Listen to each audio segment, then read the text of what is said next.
Welcome back. This is Dr. Pedro Pashojai with Interconnected. In the last episode, we learned of the amazing discoveries in our microbiome. There's enormous promise here with the prediction, prevention, and treatment of so many diseases. People are suffering. Our parents, our sisters, our brothers, our children, our coworkers. And now many believe that the missing piece has been found. It's time to connect it into our daily lives. And this episode gets right into the gut. It's where all the action's centered in the first place to start. We'll explore the gut's role in our well-being and learn about eating your way to a healthy microbiome. If you're living with headaches, memory loss, immunity issues, bloating, gas, or constant weight gain, you must balance the bacteria living in your gut. In this episode, we'll examine how scientific focus on the microbiome is turning the corner on illness. It's one thing to learn about what may be causing our pain, but the real question is, what can I do about it? Really, how can I start feeling better right now? Gas, bloating, brain fog, fatigue, and depression are just a few of the symptoms you may have your doctors quickly dismiss or throw pills at. So let's get into real solutions that you can enact today, taking health back into your own hands, even as you work with a good doctor. In a later segment, we journey into autoimmune disease. There's been a dramatic rise in rheumatoid arthritis, Hashimoto's disease, multiple sclerosis, skin disorders, Crohn's and celiac disease, and a whole host of other issues. Why is this all happening now? What has changed in the world we live in, and what can the gut microbiome do about it? Let's get into it.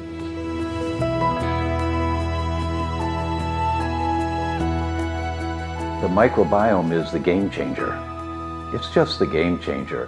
How has your gut been nurtured in the last 30 years, 40 years? What's the environment of the gut like? It's not the same as your spouse's or your daughter's or your son's or your parents'. Everyone's gut is unique because of what we've put down there.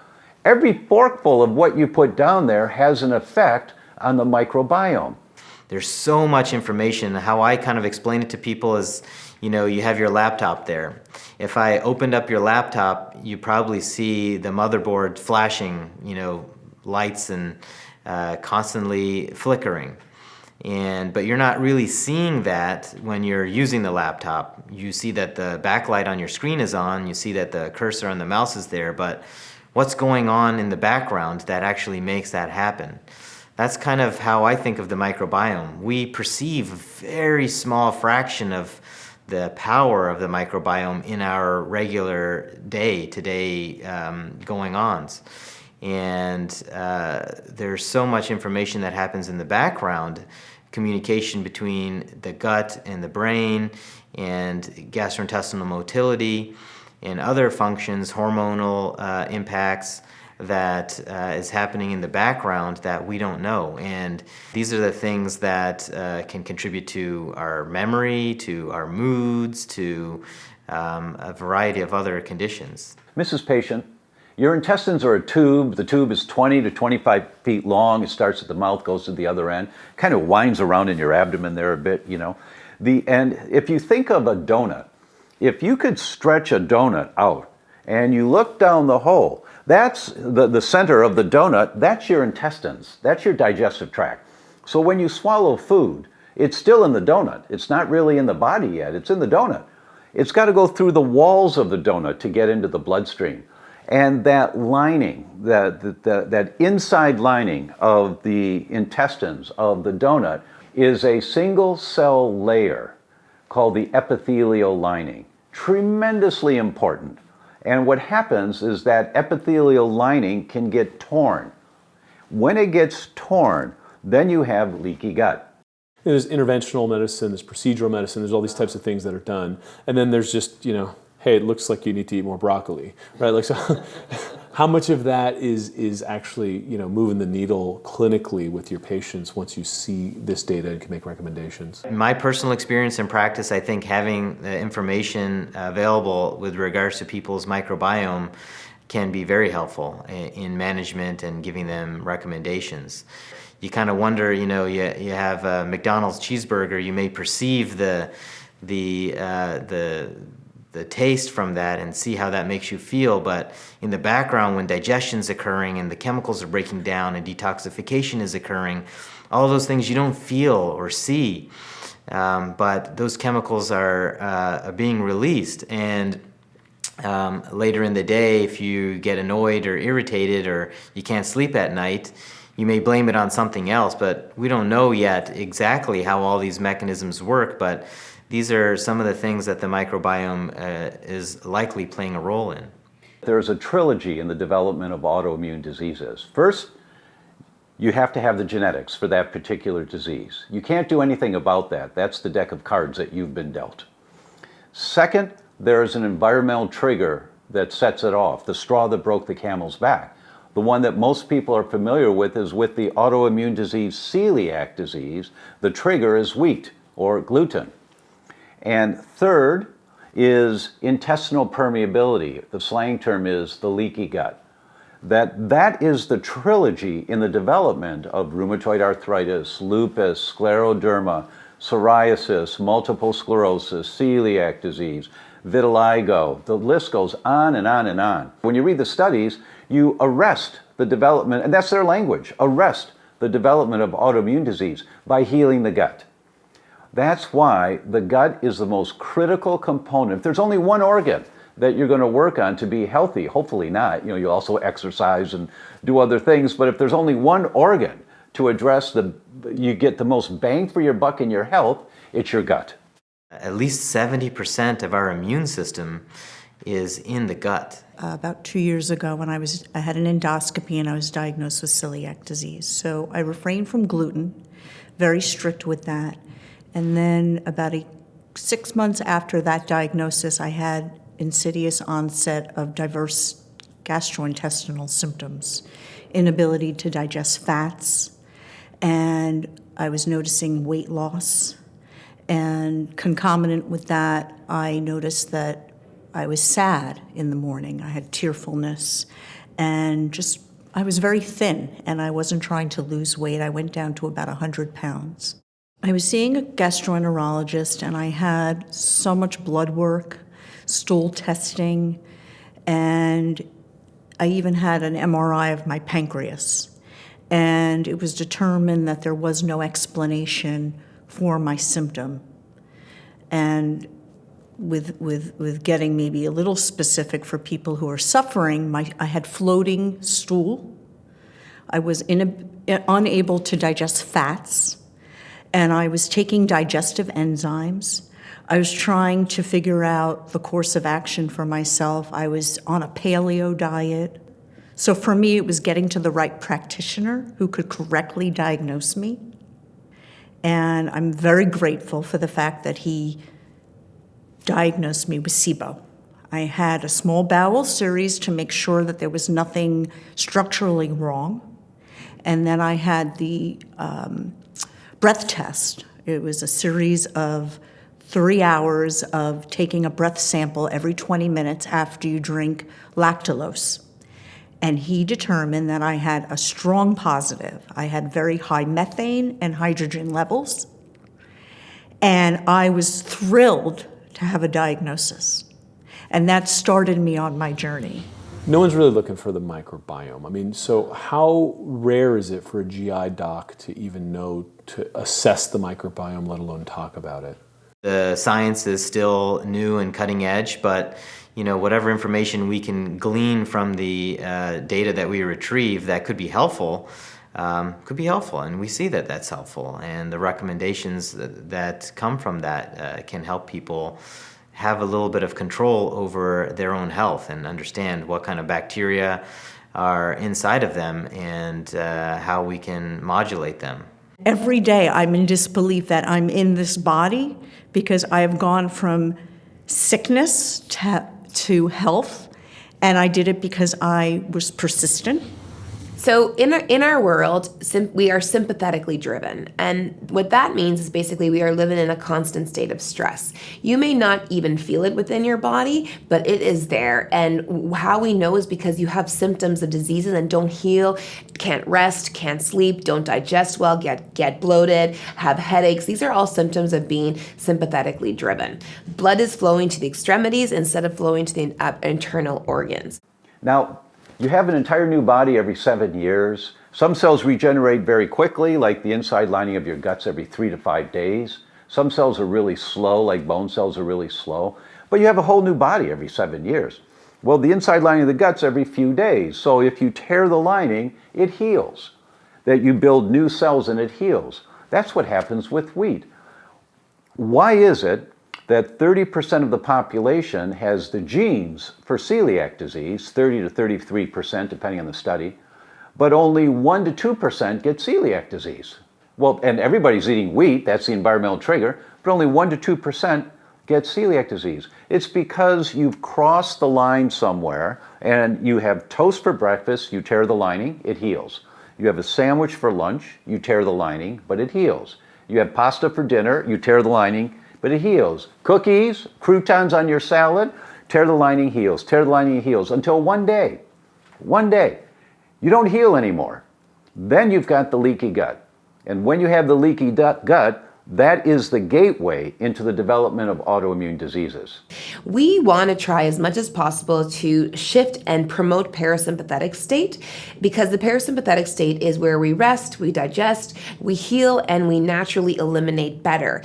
And so there are a few things that help to do it, such as GABA, certain nutrients that you can take, GABA, magnesium, those will help to have a modulation and relax the body. But other things that are topically used that have a way of exercising that muscle are things like castor oil packs. And castor oil packs, that's probably one of its most important functions, because if you put a pack on the body, the effect is immediate because of the neurological effect that is having on the brain and on the nervous system. So flipping that switch and putting the body into the parasympathetic state means you're going to be absorbing your vitamins and minerals that you're taking better. You're going to be improving your microbiome, because the sympathetic state, where cortisol is being driven through the body, actually creates a leaky gut and actually signals to bad gut bacteria to create a better environment for them.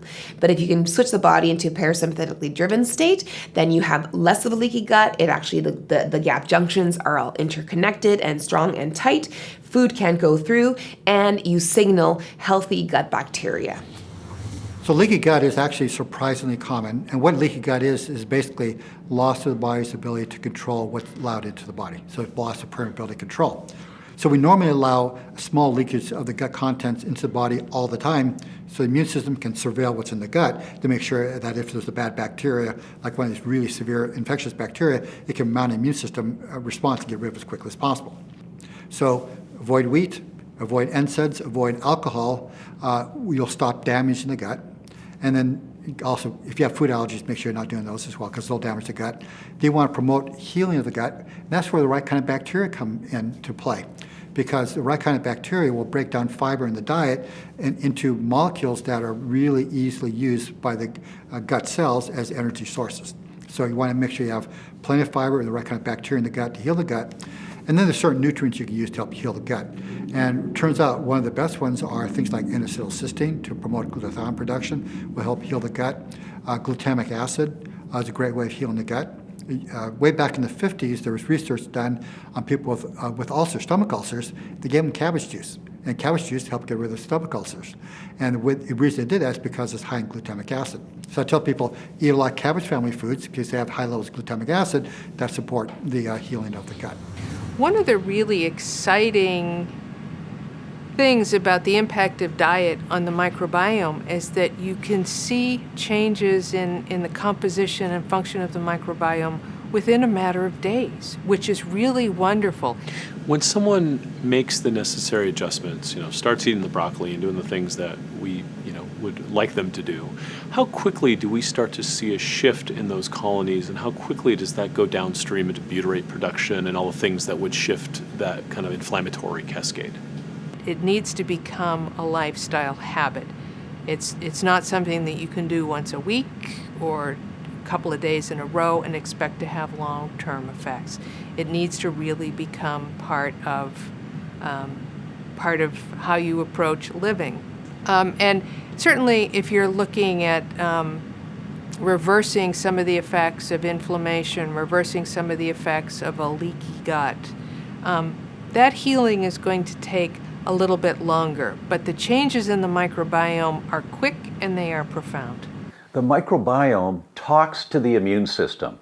There's cross-communication from the immune system that's inside the lining of the gut to the microbiome that's on the outside of the gut. They talk back and forth. There's this crosstalk. So the immune system is asking the sentries that are out there in the tube, what's going on out there? And the microbiome is sending messages of warning or messages of everything's good right now. That crosstalk is going on all the time, back and forth. What happens is that we develop a microbiome over time that may be so inflammatory, it's tearing the lining by itself. The microbiome, when you have high concentrations of some of the bacteria that aren't supposed to be there in those high concentrations, they trigger, the immune system says, whoa, that's way too many messengers coming through. We need to get rid of some of those messengers. We're getting mixed messages here. The immune system will then go after some of that microbiome. So you get this inflammation going on constantly, 24/7. Until the microbiome changes. When you get tears in the lining of the gut, the leaky gut, the term is pathogenic intestinal permeability. Mrs. Patient, when you eat a protein, proteins are like a pearl necklace. Hydrochloric acid made in your stomach undoes the clasp of the pearl necklace. Now you have a string of pearls. Your enzymes that are produced by the pancreas, the gallbladder, the microbiota themselves, your enzymes are scissors to cut that pearl necklace into smaller clumps and smaller clumps and smaller clumps until you get down to each individual pearl of the pearl necklace. Now the inside lining of your gut is lined with cheesecloth, and the cheesecloth only lets really small stuff get in to the body. So each pearl of the pearl necklace, called an amino acid, can go right through the cheesecloth to get into the bloodstream. Then your body uses those pearls, those amino acids, to make new muscle, new bone cells, new enzymes, everything that we need for life. That's how we get our building blocks to build new cells. The typical approach with a person with leaky gut is, as always, you'll hear me say this every time, is stop the causes. What's causing leaky gut? The primary cause of leaky gut are the consumption of wheat and the consumption of non-steroidal anti-inflammatory drugs. Okay, and I'll add to that Tylenol as well. Not strictly speaking, it's not an NSAID, strictly speaking. But these non-steroidal anti-inflammatory drugs cause increased gut permeability, as does excess alcohol consumption. We know that the immune system is regulated through the gut, through the microbiome, that leaky gut can play into it, that oftentimes people have developed food sensitivities that they didn't necessarily have, day one of life, but they might have developed later on. I think what hasn't been happening is that people aren't asking the right questions. The right questions are, what are you eating every day? What medications have you taken over the course of your lifetime? Were you born C-section or vaginally? Because we know that has long-term implications. When did your symptoms, whatever they may be, start, and what was happening in the context of your life at that time? How do you interface with the microbiome in, not just how you parse your data and all this kind of stuff, but how do you approach this whole conversation of microbiome in your treatments? It's become easier than ever, I would say, to talk about the microbiome just because of the incredible amounts of research that have come out, because of its place now in popular culture. You have trillions of bacteria living in and on you. You have 6+ pounds in your gut. And I wouldn't say that we're anywhere close to understanding everything about them. In fact, we don't even know how to identify everything that's there or not there.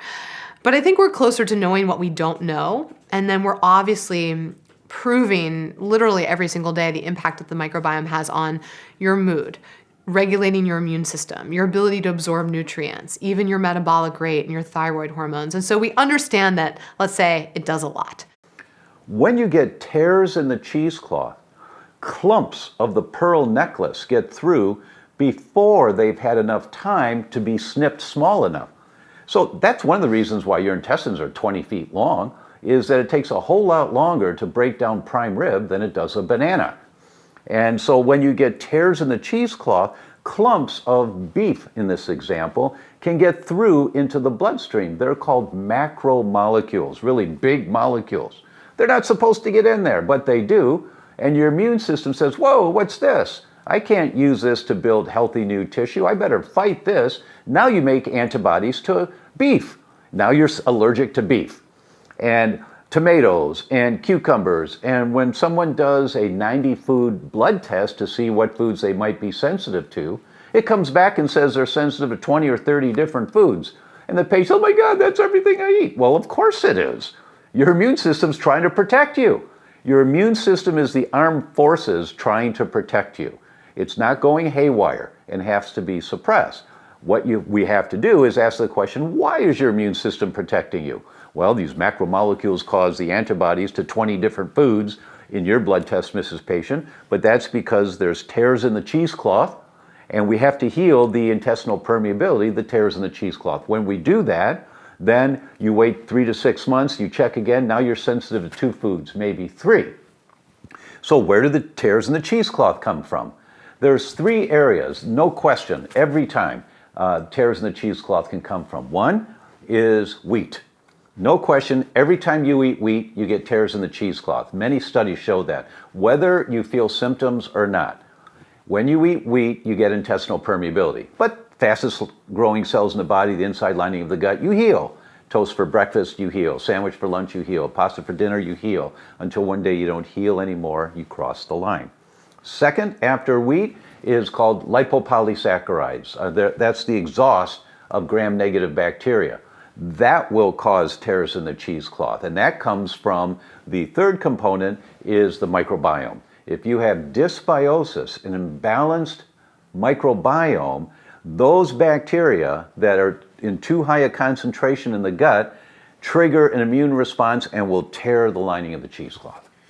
The problem is that when we can do things like consume wheat, for example, for 3/4 of the population, every time they eat wheat, they cause themselves to have a bit of leaky gut.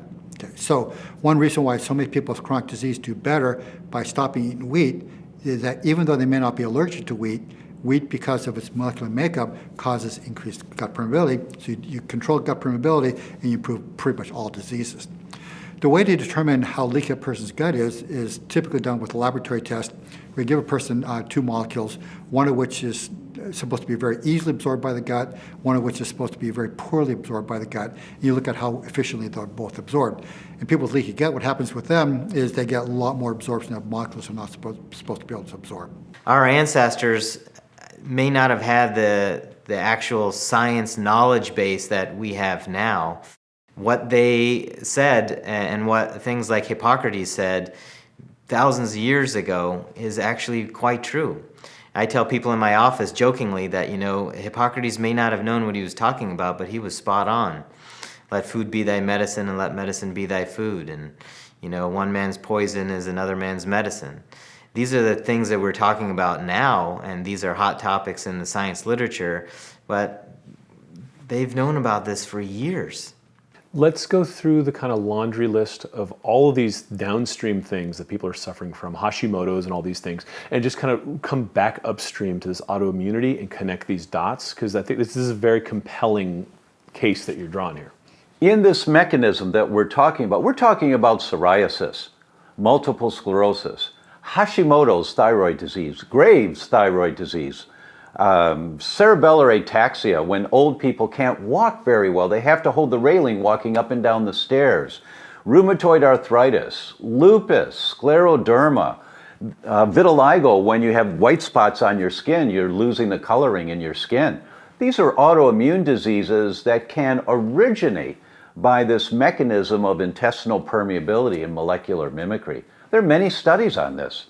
This is really exciting because it's the cutting edge. We now know the mechanisms that initiate and fuel the development of autoimmune diseases.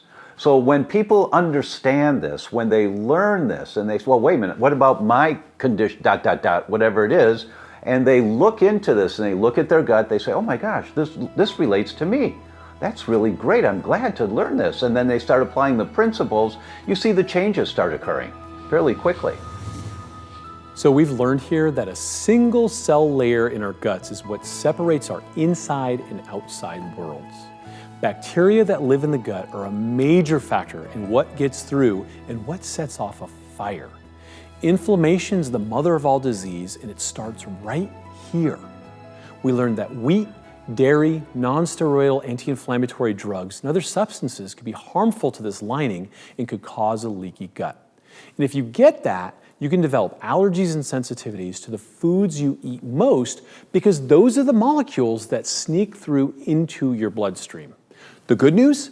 Healing a leaky gut can reverse some serious diseases. It starts with taking away the foods that harm us and our microbiome. Here are the key takeaways from this segment.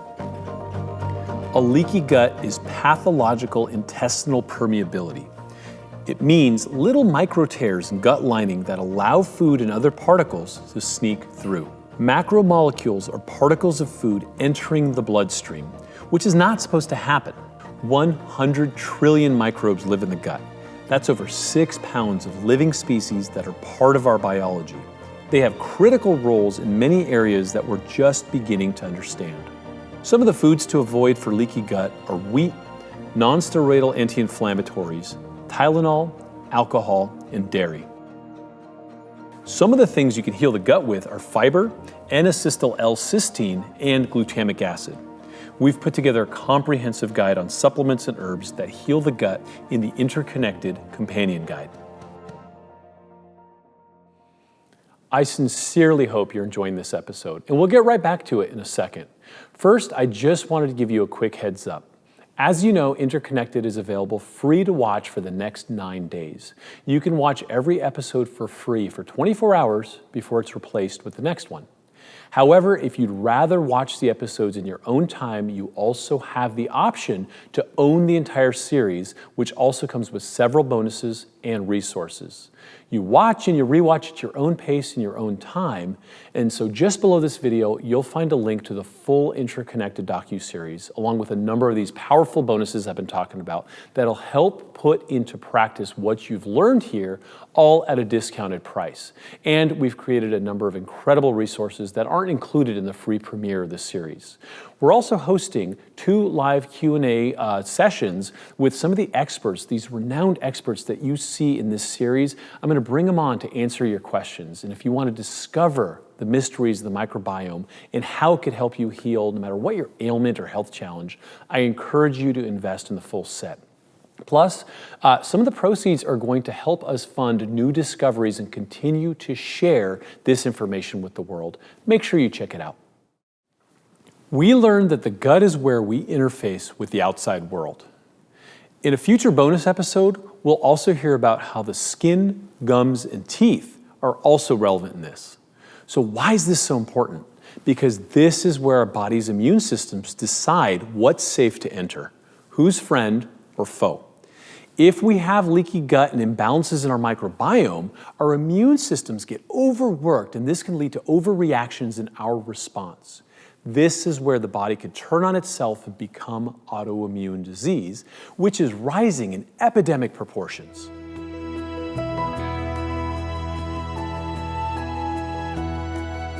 So our microbiome that lives in our gut with our immune system just on the other side of it.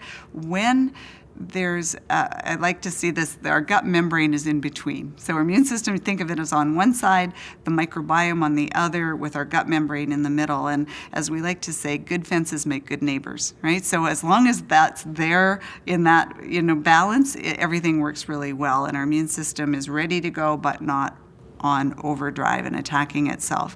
Now, if you start to break down those fences or break down those barriers, and even good microbes that are on one side of that fence get through to our immune system will now go, uh-oh, you're on the wrong side. You were supposed to be on the other side of the fence. Now you're on this side of the fence, and it starts to attack it and mounts an inflammatory response, which can spread to the rest of the body and result in our immune system attacking our own body. Well, what we've learned over the past decade is that our immune system is actually augmented or primed by the microbiome. In other words, the microbiome improves the function of our immune system. It augments certain activities that are not found in the absence of a microbiome. But then, if that beautiful interaction gets broken or that balance is disrupted, then the immune system can now turn on itself and start attacking itself. And that's, what we call autoimmune disease. So if your immune system is attacking your joints, we call that rheumatoid arthritis. If it's attacking your skin, we call it psoriasis. So there's so many of these. They're all the same process of our immune system attacking itself or attacking us. So again, it's a conceptual shift in thinking that the immune system actually requires certain bacteria, non-infectious bacteria, for its optimal activity. And if the immune system doesn't function properly, then that actually results in human diseases. So again, beyond infectious disease, an overactive immune system results in allergy, results in autoimmunity such as multiple sclerosis and lupus and rheumatoid arthritis. And again, all of these disorders being linked back to the microbiome, at least largely in animal models, but in some human studies, suggest that modulation of the immune system by the microbiome may be a potential therapeutic option for allergy and autoimmunity.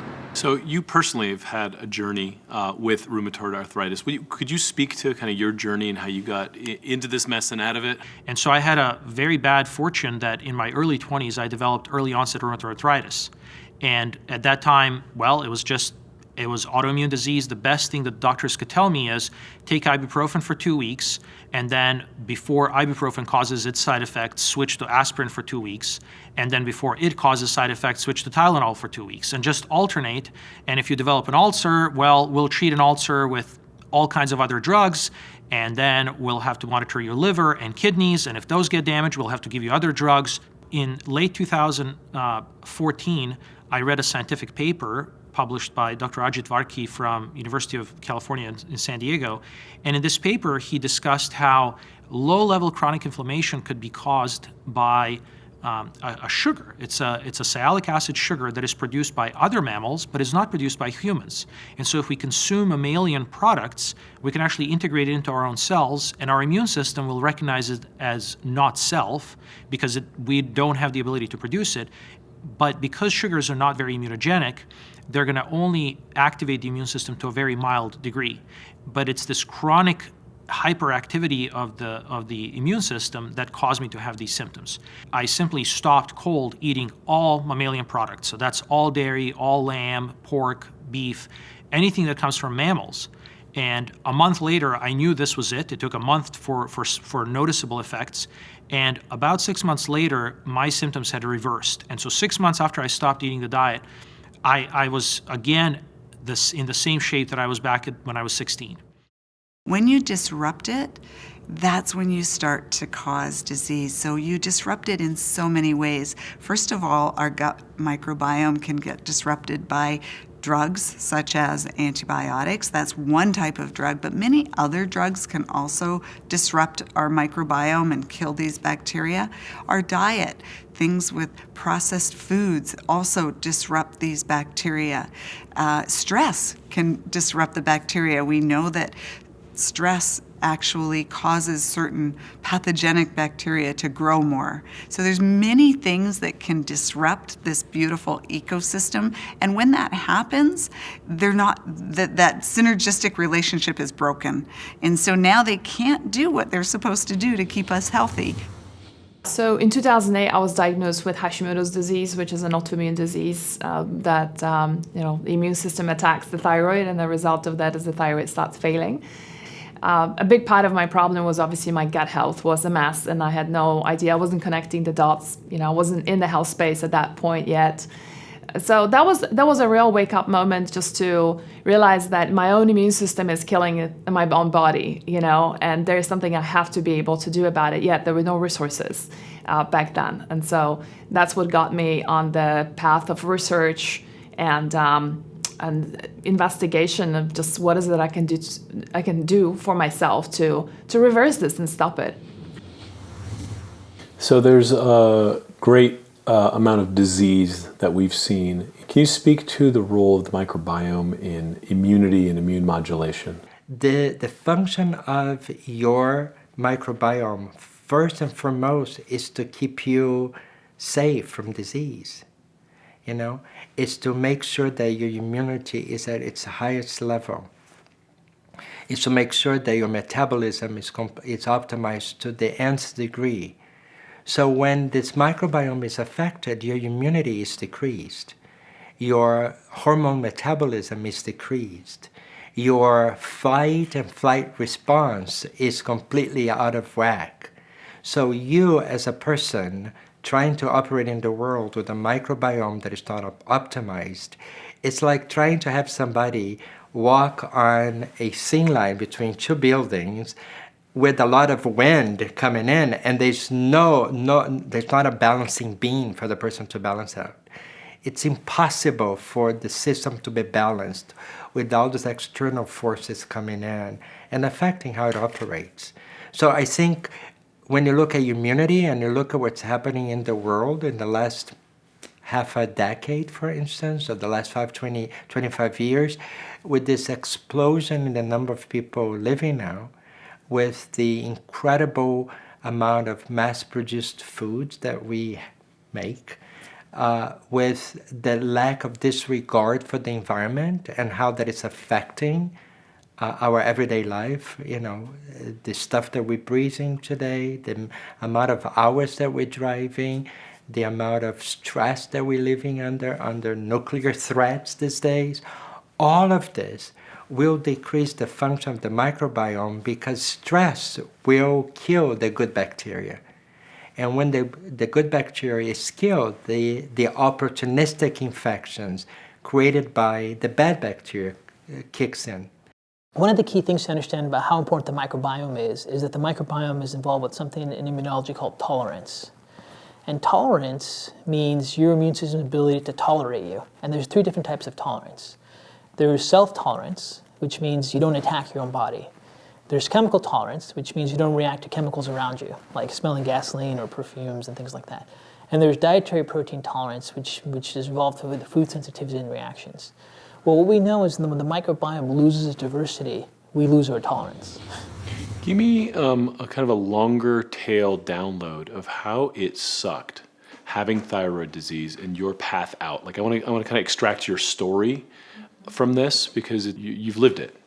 I was diagnosed with thyroid disease after almost 10 years of really strange symptoms. So I had chronic fatigue, I had irritable bowel syndrome, I had panic attacks, acid reflux, carpal tunnel syndrome, hair loss, weight gain, weight loss, you name it, I had it. I had just about every single symptom in the book.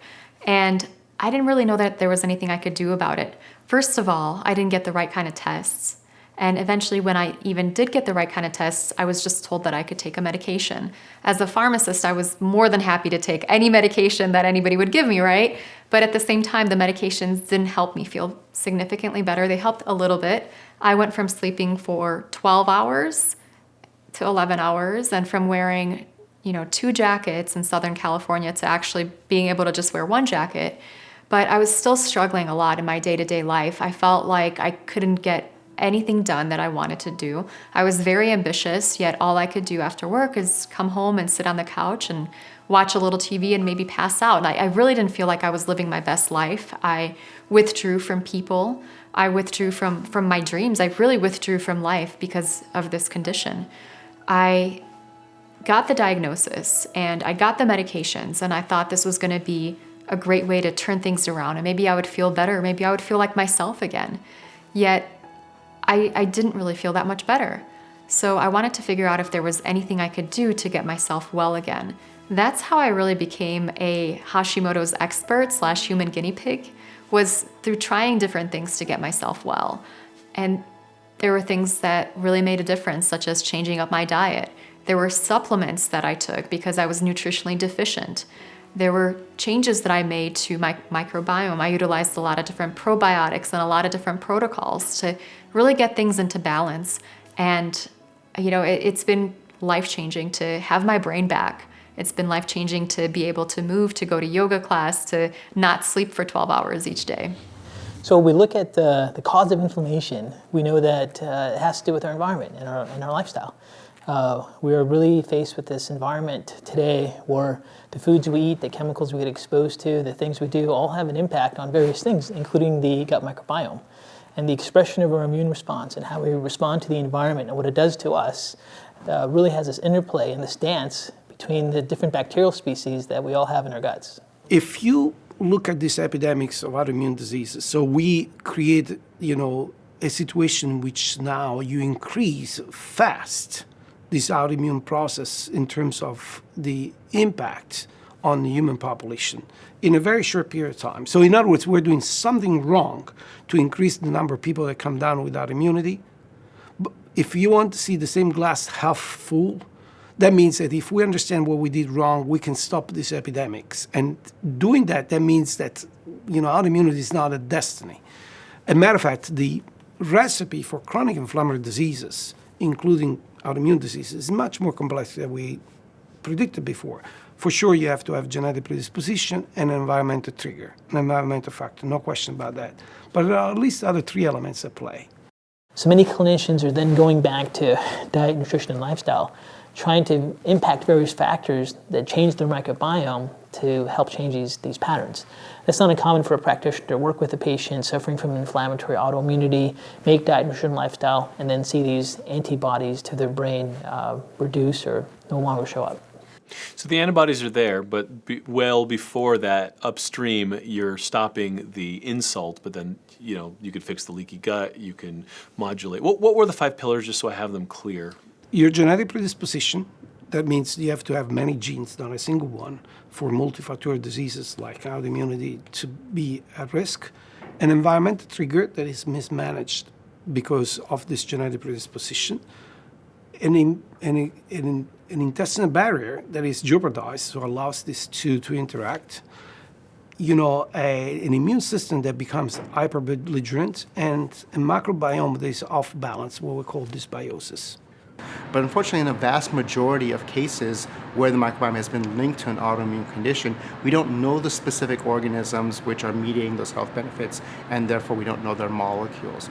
But this is ongoing work. Many laboratories are interested in identifying particular organisms and molecules as a mechanism to develop new therapies. There isn't a field in medicine that isn't impacted by the gut microbiome. Gut microbiome research has been shown in nephrology journals and cardiology journals and endocrinology journals, and you name it, it's out there. So there is just huge advances in research, and they're finding how the gut microbiome impacts all disease. And this may be where the evidence really goes back to, if you really are doing an evidence-based model, you really have to consider gut diversity, diet, nutrition, lifestyle, and various variables that impact our bacteria in our gut. We've come full circle and realized that the doctors of antiquity were right. Health begins in the gut. And now we can see beyond that and realize that a healthy gut harbors a healthy microbiome. This is where it all starts. Yet we all have a unique makeup, leaving us with different symptoms, but the role of the microbiome is central to whether it becomes a disease or how it expresses. Our uniqueness can make it very hard to find the cause, but like any good gardener would say, if you see a disease in a leaf, go look at the root of a plant. Here are some important things to remember. Your immune system is your body's defense against pathogenic invaders. Autoimmune disease is your body attacking itself, often by mistake. Our gut microbiome helps regulate the immune system and inform us of the environment outside. There are 3 types of tolerance to speak of. Self-tolerance, when you don't attack your own body by mistake. Chemical tolerance, your ability to tolerate toxins and poisons around you. And food tolerance, your ability to tolerate the molecules you digest and ingest. The 3 main factors that determine how you react to something are your genetic predisposition, an environmental trigger, and your intestinal barrier, or what we've been calling gut permeability. We now move to the cutting edge of science. Labs around the world are racing to understand how to cure chronic disease with our new discoveries in the microbiome. Testing is key. No 2 people are the same, and that means their treatment won't be the same either. But it's got to involve healthcare professionals who make this part of their practice. That brings us to the exciting field of functional medicine and the new approach that these open-minded doctors are taking to keep you healthy.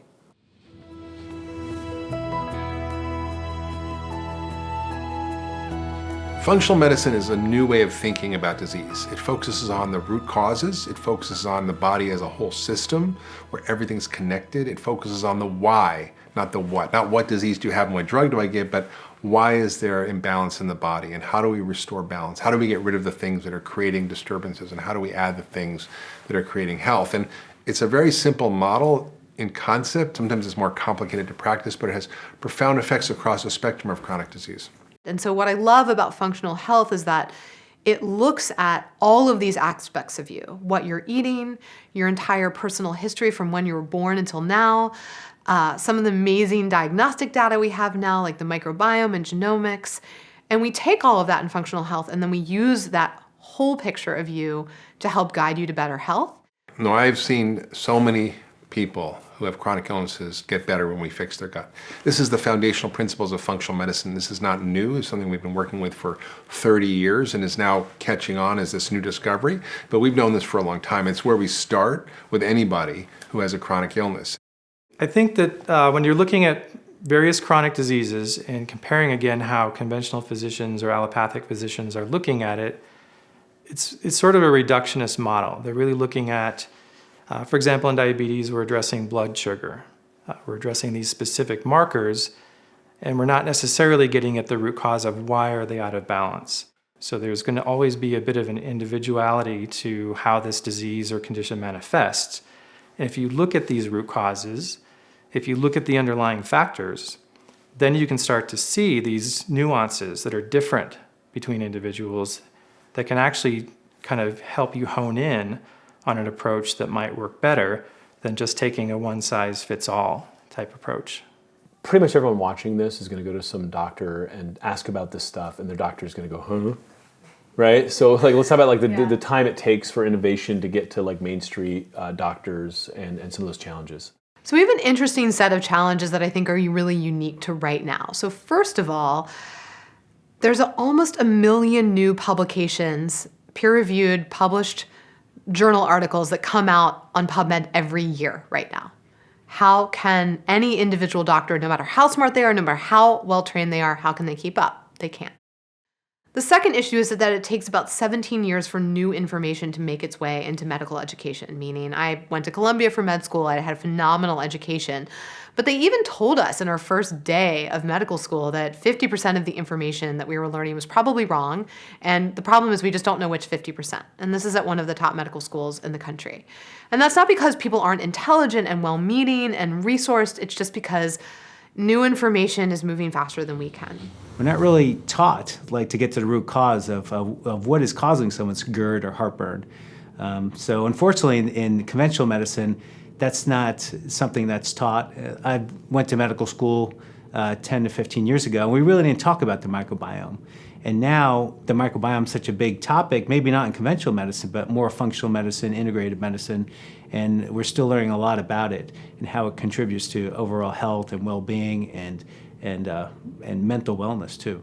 When I was diagnosed kind of with the fibromyalgia, I started seeking all kinds of help. I started with a rheumatologist first, and they started me on antidepressants.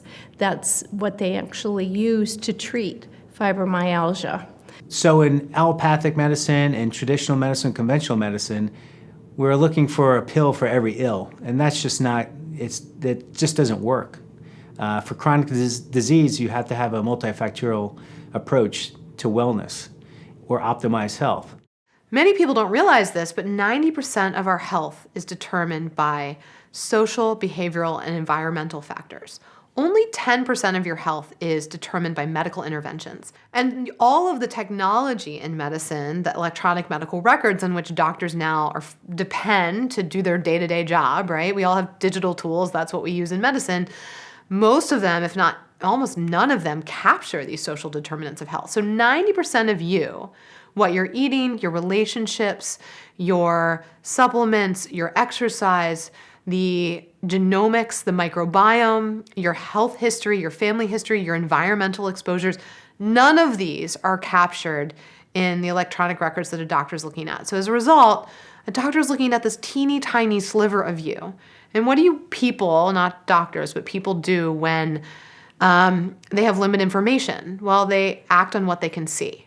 And so that means they prescribe drugs and refer to specialists because they can't take into account this whole picture. Then I contacted my gastroenterologist, and she was not, really versed in it, but she gave me someone, thankfully, who is. And so that's when I went to see Dr. Marvin Singh here in Encinitas, and he's the one who got me onto the microbiome, and that's changed my life. One of the most profound stories I had was somebody who came to me. She comes and says, you're probably the 7th gastroenterologist I've seen. This is how our conversation started like that. You're probably the 7th gastroenterologist I've seen. I'm not sure you're going to be able to help me at all. And I sat back, I put the computer away, stopped taking notes, and I just had a conversation. Talked to her about her life, what kind of food she was eating, how she grew up as a child. And then we had a conversation about nutrition and, mindfulness, meditation, and a lot of lifestyle medicine type topics. And so now I am on this with the microbiome to hone in on it, just like you can't believe, because I've looked at it now as just a lifesaver, that this is what's going to take me to where I can be just the absolute best that I can be, and to change my health from being something that was poor to something that's going to be excellent. She came back 3 months later, and I said, "How are you doing?" And she said, "I've only had 3 panic attacks in the last 3 months. I used to have them every day. I'm exercising, my diarrhea stopped, I'm meditating, and I feel like $1 million." The microbiome is always a piece of what I'm thinking about with regard to my patients. And oftentimes it's the gastrointestinal microbiome, but of course we've got we're covered in organisms. They are everywhere. So we need to think about all the various environments, depending on what they're presenting with clinically. But certainly, the pounds of microbial activity in our gut is one of the most important areas that we can leverage to influence the course of health in our patients. We're talking about the gastrointestinal tract as being, housing about 70% of our immune system. So inflammation is an upregulated immune system. Our major leverage area is going to be taking care of what's going on with our gut. What's our microbiome look like? What, of course, is our diet? What micronutrients do we need? Our microbiome makes a load of really important vitamins. Do we have adequate amounts of them? Vitamins and minerals are essential for us to make good neurotransmitters. B6, magnesium, folate, etc., required to make serotonin and melatonin. When I was in my undergraduate studies, I wanted to go into orthopedic surgery. I didn't really know exactly what I wanted to do, but my advisors told me, well, you're kind of a burly guy, and those guys do well as orthopedic surgeons, so just do that. So very little purpose behind that, but I figured, why not?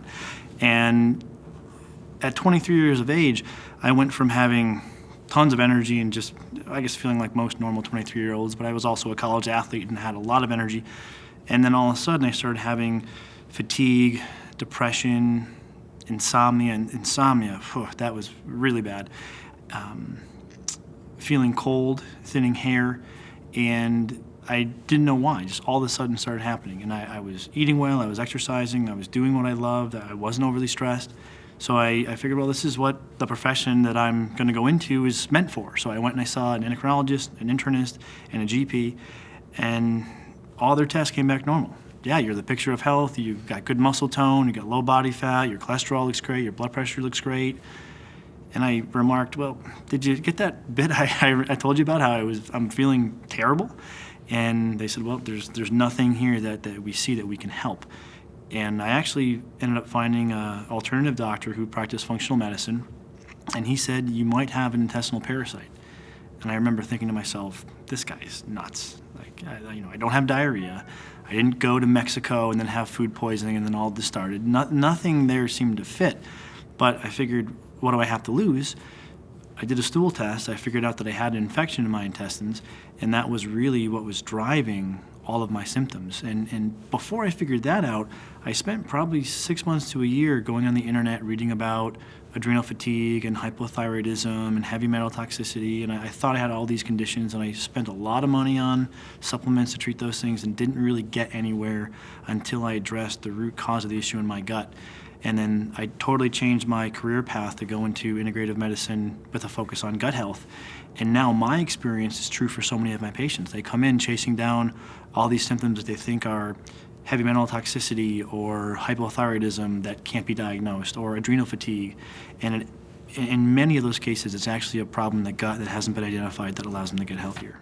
This type of thinking of just like, well, diagnosis, pharmacological agent, just masking symptoms and not kind of swimming upstream, has been plaguing medicine for years. And it sounds like it's also been plaguing the scientific research community of just being like, well, I need a control. Modern medicine, modern Western medicine, has really approached health and disease very much almost from an organ or tissue specific approach. There is cardiovascular disease, which is separate from kidney disease, which is separate from mental illness. Even if you look at the National Institutes of Health, this is an organization whose various institutes are very much organ and or disease centric. And this approach to medicine is completely different from what we almost pejoratively call alternative medicine. I prefer to think of it as more holistic medicine.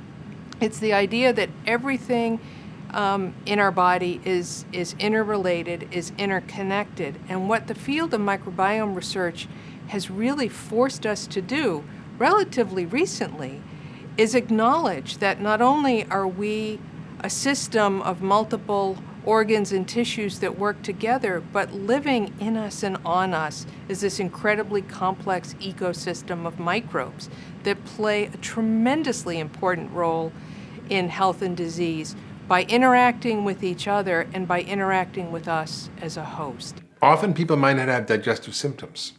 Sometimes they do. And I always connect the dots. If someone has inflammation, the likelihood is it's coming from their gut. And so if someone has an inflammatory disease, and we know that almost every chronic disease is inflammatory, heart disease, obesity, diabetes, cancer, dementia, depression, autism, Alzheimer's, these are all inflammatory problems. When anybody has an inflammatory problem, my first thought is always what's happening in the gut. Our gut microbiome is only 10 to 20% similar between each human being. So there's a lot of diversity there. Imagine if there are over 100 trillion bacteria that can be in any person's gut, and that me and you are only 10 or 20% similar. There's so many different variations and ways the populations can be skewed, and what types of products those bacteria are producing is also another thing. And so we do an assessment based on their symptoms, and we look at diagnostic tests in their stool, and we put the story together, and we remove the things that are creating imbalance in the gut, whether it's a parasite or whether it's an imbalance in the flora, or whether it's overgrowth of various things like yeast, or whether it's insufficiency of the healthy bacteria, whether it's leaky gut that's triggered by gluten or some other food sensitivity. We fix all those things. We remove the things that are creating a problem, and then we replace the things that are missing. If there's digestive enzymes needed or other support, prebiotics, we give probiotics to reinoculate and support the gut. And then we use various nutrients to repair the gut, which is things like glutamine and zinc, fish oil, vitamin A, curcumin, quercetin. These are just nutrients that the gut needs to actually repair and heal. So we put that all together in a therapeutic program, regardless of what the disease is. If it's rheumatoid arthritis, if it's autism, if it's psoriasis, if it's depression, often we'll get better by simply fixing those things. It was a couple of years ago that I did a PubMed search looking for microbiome, and I had a very long list of diseases, all of which had been described as having a component of low-level inflammation, and it was over 40 diseases. And I was shocked at how many papers were published. There wasn't a single disease on the list that I had where there hadn't been at least a couple of papers published suggesting that changes in the microbiome were associated with a given disease. And I've seen, for example, little kids who've had tremendous behavioral issues. One little girl comes to mind, she was 9 years old. She was this beautiful little girl, and it was complete terror. She'd be kicked out of her class multiple times every day. She could barely make it home on the bus without being kicked off. She was terrorizing her sister, would bite her and be violent. She would rip pictures of her family off, and she was a really scary little kid. I did some testing on her and found out she had massive overgrowth of bacteria in her small intestine and also massive overgrowth of yeast in her gut. I gave her an antibiotic and an antifungal. I gave her probiotics and some things to normalize her gut function. And within a few days, literally, her behavior completely changed. When we connect the fact that the immune system is the primary source of inflammation for the body, all of a sudden we see this huge tie-in where one of the major seats of this chronic inflammation that we see in the West may be coming from the small intestine. Not exclusively, but a major contributing factor. Everything is not the microbiome, but a large majority of it is, and we're learning more every day about it. So again, in functional medicine, it's the first thing we look at, it's the first thing we treat, and it often leads to astounding results. The current healthcare model looks at what's wrong and chases symptoms, dispensing multiple drugs to suppress the smoke alarms going off in the body. This new model of functional medicine looks at what's wrong and deals with the underlying cause. It recognizes that the microbiome plays a central role in our overall health, and we simply cannot look at disease without assessing the overall health of our guts and microbiome. Some of the key tools in healing the gut are digestive enzymes like protease, amylase, and lipase, hydrochloric acid, which helps break down proteins and foods in the stomach, L-glutamine, which helps repair the gut lining, prebiotic fibers, which help feed beneficial bacteria, zinc, fish oil, vitamin A, curcumin, and quercetin. This is just some of the wisdom on the subject. Our teams put together a vast array of resources for you in the Interconnected Companion Guide. It's filled with natural substances you could take to start healing your gut right now. Now, if you want to get the Companion Guide and help support our quest to heal chronic disease for folks who are hurting, all you have to do is click the button below this video and find out how to get access to the full Interconnected documentary series. Plus, you'll get a collection of powerful bonus resources that'll help you get the most out of the series. It's all available at a discounted event-only price today. And not only will you have lifetime access to everything you've seen in these episodes in 3 formats of video, audio, and text transcripts, you'll also get companion guides on home fermentation, natural antibiotics and natural painkillers, and you'll also get the extended interviews on these topics that weren't covered in the episodes. I'm also bringing the experts in here, a number of them, for live Q&As, and I'll tell you, listen, this is a wonderful event that's happening in these 9 days, and it's only heavily discounted during the event, so don't miss out. We learned a lot about overall gut health in this episode, and in the next one, it's time to turn our attention to specifics. We're going to take a look at our use of antibiotics and what they do to the microbiome. We'll dispel the myth that probiotics are the simple answer to all of this and get into real strategies that actually work. Even if you haven't taken many antibiotics, you're going to be surprised at how much you're exposed to them in our food supply. Stay with us on this and much more in the series, like why you might not be able to drop those extra pounds or why you're feeling so depressed. Here's a hint. The microbiome may have a lot to do with it. And the good news is we're finding solutions. So stay with us as we explore more healing secrets of the microbiome on Interconnected. We'll see you soon.